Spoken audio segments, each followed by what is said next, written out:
and Imran, who's from BS Psychology. I'm ID number 18,000, and today I'm going to explain you about the difficulties in establishing Pakistan. Pakistan came to this in 1947 on the holy month of Ramadan last Friday, and as a neighbor, never accepted Pakistan with the full core of their heart, and they created many hurdles for Pakistan for existence.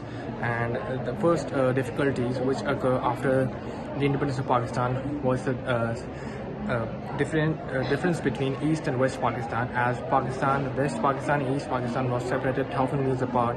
So they were culturally and they were very different from each other.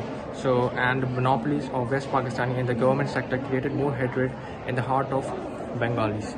And the second was the division of assets between Pakistan and India. There were 4 billion reserves in the bank at the time of partition, out of which 750 million rupees was be given to the Pakistan, out of which first installment was of 200 million was paid to the Pakistan.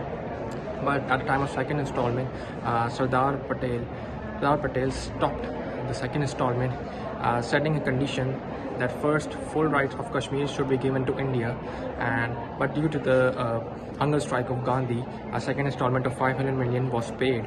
But still 50 million rupees is not paid to the Pakistan, and there were many more difficulties as geographical problems because